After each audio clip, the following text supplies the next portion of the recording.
I wanted him to wonder why I suddenly wanted to dance after so many years. I wanted him to notice the sadness I had been hiding behind polite smiles. Instead, we both accepted the moment without another question. Neither of us realized that love rarely disappears all at once.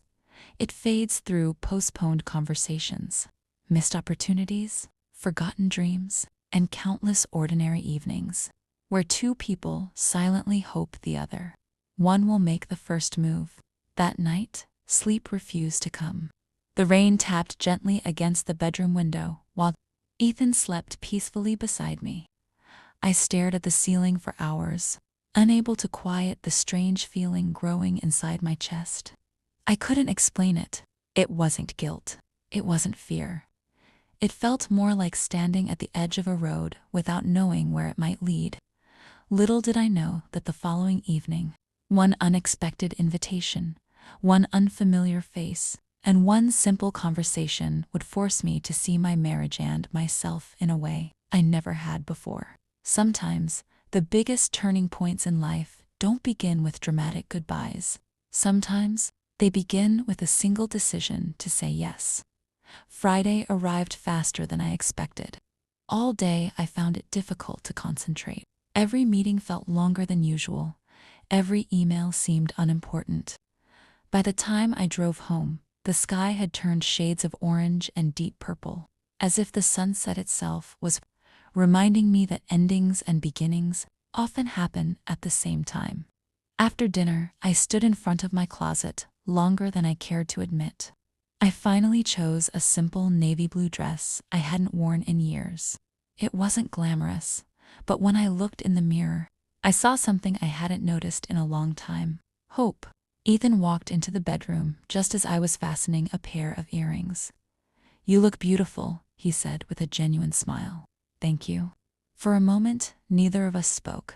I almost asked him one last time if he wanted to come with me, but the words never left my lips. "I'll see you later," I said softly. "Have fun," he replied. Those two simple words echoed in my mind as I drove toward the community ballroom. The building wasn't fancy. Warm lights glowed through the windows, and cheerful music floated into the parking lot. Inside, people of every age laughed, introduced themselves, and nervously practiced dance steps. No one cared who had experience. No one cared what anyone did for a living. For the first time in years, everyone seemed completely present. A friendly instructor welcomed me with a smile and paired me with another beginner named Daniel Walker, a middle-aged high school music teacher with kind eyes and an easy laugh. "Don't worry," he joked. "If either of us steps on the other's feet, we'll call it modern art." I laughed harder than I had laughed in months. As the music began, I stumbled through the first few steps, embarrassed by my lack of rhythm. Daniel simply smiled. "You're not here to dance perfectly," he said. "You're here to enjoy being alive." Those words stayed with me. For the next hour, I forgot about deadlines, grocery lists, unpaid bills, and everything that usually filled my thoughts. I wasn't trying to impress anyone. I was simply smiling, moving, and feeling the music again. Then I noticed an elderly couple dancing slowly near the center of the room. Their movements weren't perfect. Their steps were small, yet they looked happier than anyone else in the ballroom. During a short break, I walked over and complimented them. The gentleman smiled and squeezed his wife's hand. "We've been married for 52 years, he said proudly. His wife looked at me with gentle eyes. "People think love survives because you find the perfect person," she said. "That's not true. Love survives because you never stop choosing each other, even when life becomes ordinary." Her words touched something deep inside me. She continued, "Never let routine become more important than the person standing beside you." I thanked them, but as I walked away, tears filled my eyes. Suddenly, I wasn't thinking about dancing anymore. I was thinking about Ethan. I remembered our first road trip together, when we got lost for hours and laughed until our stomachs hurt. I remembered dancing barefoot with him in our tiny apartment while eating takeout because we couldn't afford furniture. I remembered the promises we made on our wedding day: Not promises to avoid hardship, but promises to face life together. Somewhere along the way, we had become so busy building a comfortable life that we had forgotten to actually live it. The ballroom no longer felt like the place I needed to be. Home did. Without waiting for the final song, I thanked Daniel for his kindness.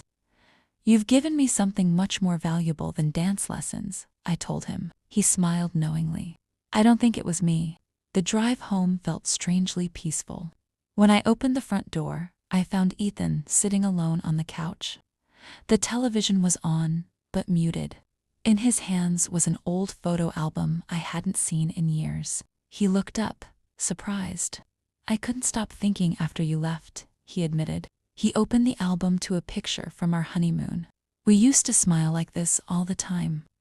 I sat beside him, and for a long moment neither of us spoke. Finally, I whispered, "I miss us." His eyes filled with tears. "So do I."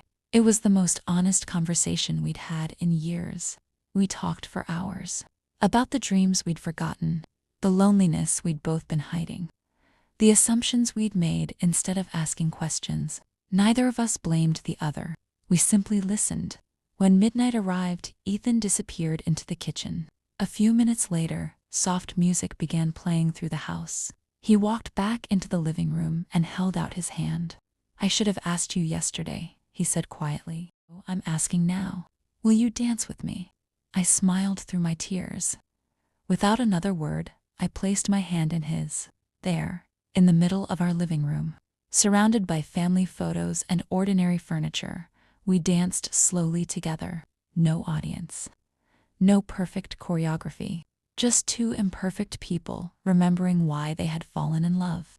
From that night forward, we made one promise. No matter how busy life became, we would never stop creating memories together. Every Friday became our evening. Sometimes we danced. Sometimes we took long walks. Sometimes we drove with no destination. Sometimes we simply sat on the porch talking for hours. The activity didn't matter. Choosing each other did. A year later, we returned to the same ballroom. This time, we arrived hand in hand. When the music started, Ethan smiled and whispered, "Thank you for going that night." I squeezed his hand. "No," I replied. "Thank you for asking me to dance," before it was too late. As we stepped onto the dance floor, I realized happiness had never been hiding in a different life. It had been waiting inside the one we already had, patiently waiting for us to notice it again.